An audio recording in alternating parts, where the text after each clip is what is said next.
Well, there's that gratitude part that comes back. I think the teachers, when they have the kids back in the fall, they're going to get a lot of love, right? They're Yeah. Oh they're going to yeah. get a lot of love. Yeah, Hmm.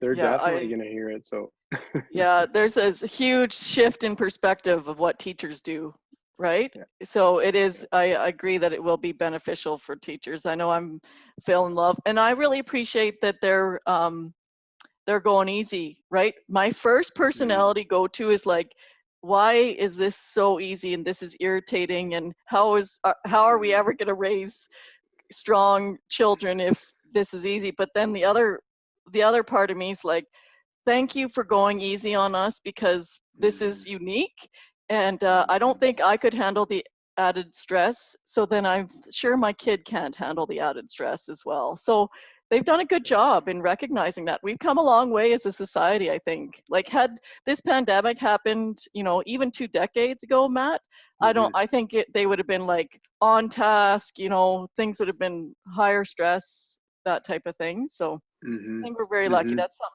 I'm grateful for. Yeah.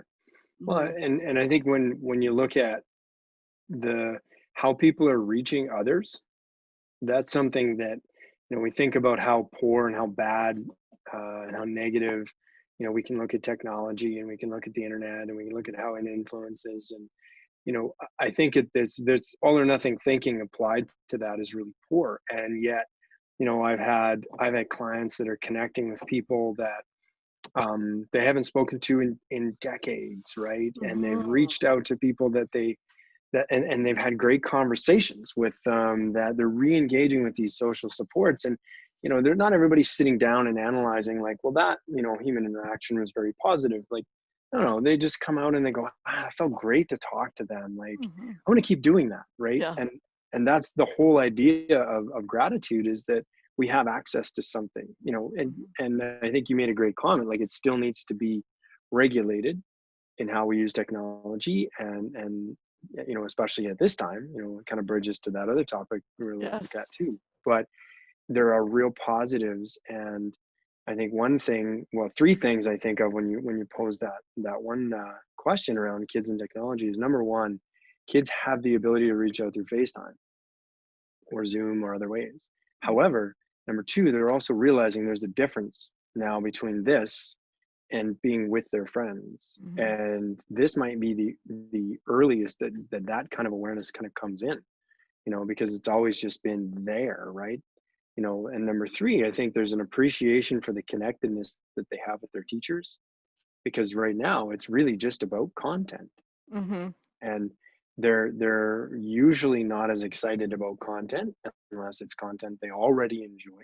Hmm. But the medium that gets them that content is the passionate teacher, and that they don't have as much access, if any access at all, Yeah. to that. And so you hear a lot of kids going, I missed those gray spaces at school, that Right. 5-10 minutes at the start of class where teacher checks in with us and has a quick conversation. And they always ask, like, how's everybody doing? And the same three people answer. And now it's like, I think people are going to answer all the time. they're Wow. they're gonna realize and recognize that human connectedness.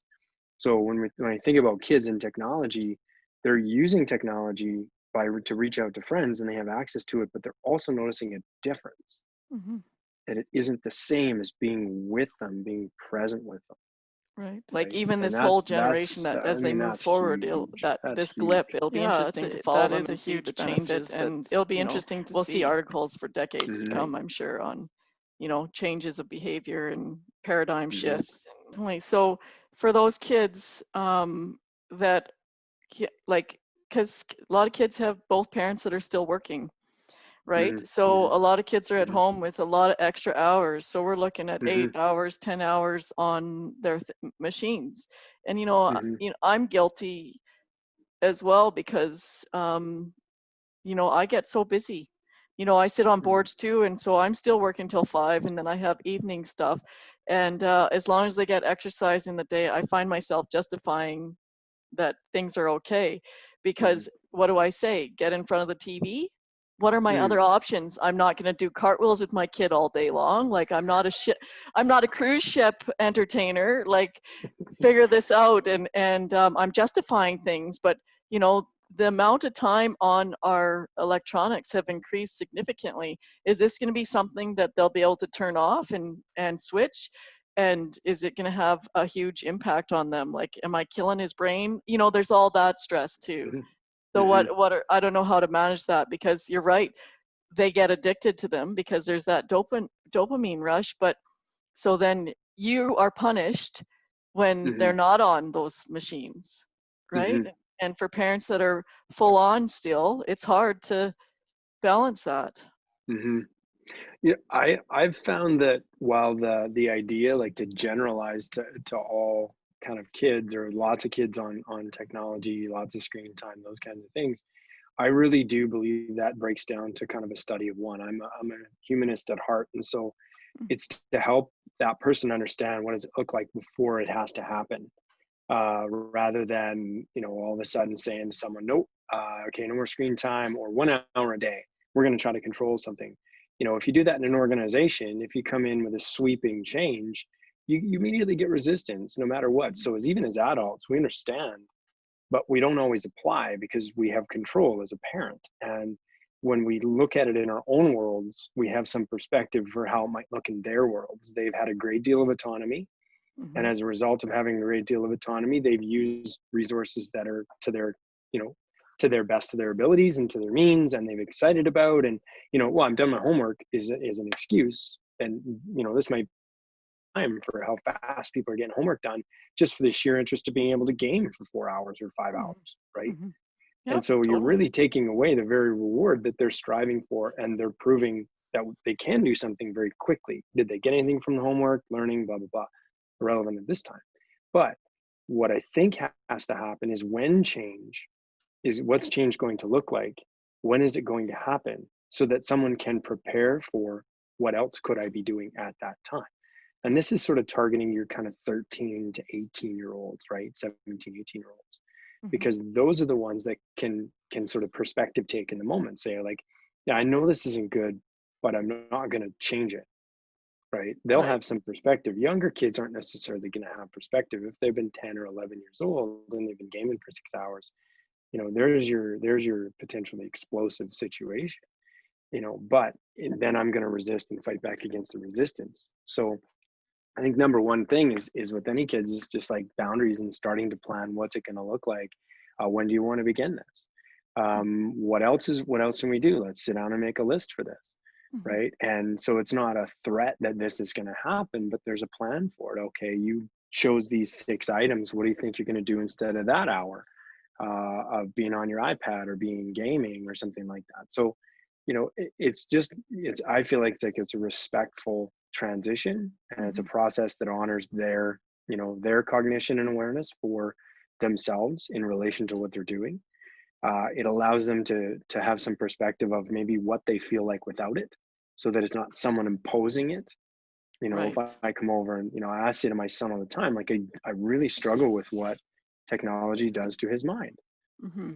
He's 5.5, and I still go, buddy, I just, and I try to draw attention to, which is maybe, not helpful, right, at the time. But, when I say, okay, iPad's away, and if I haven't prompted him, if I just come out and say, okay, no more iPad, right? Yeah. But if I say, okay, we've got a timer set, like, 1 more minute, or okay, yeah, and usually it's really, really, really good. Yeah. And then now we're talking about him making some choice, taking the initiative. And even there's been times where I've said, okay, timer set, we're going to put the iPad away. He'll just wrap it up and he'll come Right. over and say, okay, Dad, I'm done. And all right. But if I've let him kind of go, and watching a movie or something while I'm exercising or something like that, I'm on the bike or whatever, and then I expect all of a sudden this instantaneous transition, I'm not Yeah. going to get it. Yeah, Not going to that's get it. such a good, yeah, that is such So, a good comment. You're right, that instantaneous, expecting that when you're ready, like there's just it, pulling it out from underneath them versus giving them warnings or letting them know that there is a time you're dealing within a time frame, yeah. and you can do whatever you want during this time frame, but in 10 minutes, you need to shift Mhm. activities or whatever. Yeah. Yeah. Yeah, And that's get them to move. Get them to right. move, right? Yeah, Is yeah, I think one of the hardest things today, because well, we talked about that in one of our first sessions, was if my math space is also my social space, is also my chem space, is also my LA space, it's also my eating space, it's also my there's no transitions, yeah, right? And they right.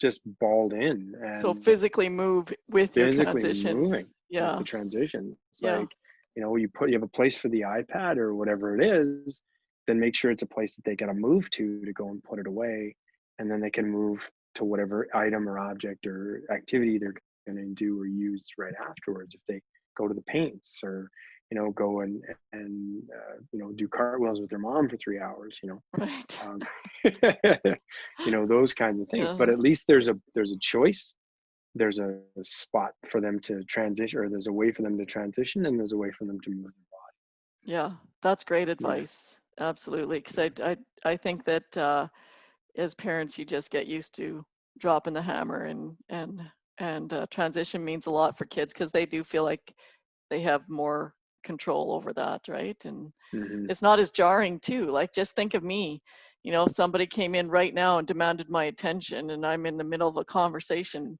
with you, of how irritated that would make me, right? Yep. Like, no planning, no Yeah. wrapping up. It's just got to go. Yeah. So imagine, like, we're beating, like, they probably, the adrenaline is right because they got to finish it, but all of a sudden you yank it away from 'em, but they haven't finished the game, right? There's a Yep. probably a big rush of like cortisol through their poor little bodies, and Hmm. yeah, it's like getting punched. Yeah, that's a really great comment. I think again, we put a lot of pressure on ourselves Yeah. that Yeah. everything today has to be perfect, right? And not Yeah. recognizing that sometimes things aren't perfect and sometimes they work out just fine. That whole idea that if we zoom in on that moment, what are the consequences of that moment instead of what are the benefits and what's the bigger picture, Yeah, that's right? right. And I think, I've kind of, one of my concerns is that COVID has drawn us into looking at this one situation. I've got to micromanage all these situations, and nobody wants to be micromanaged. No Oh, one. no one, So absolutely no yeah, one. Yeah, yeah, some good stuff. Yeah. Again, yeah, back to perspective, right? yeah. It's all about perspective, man. Hmm. That's the word of the century. It's a Pretty good much one. these days. Yeah, it's a good one.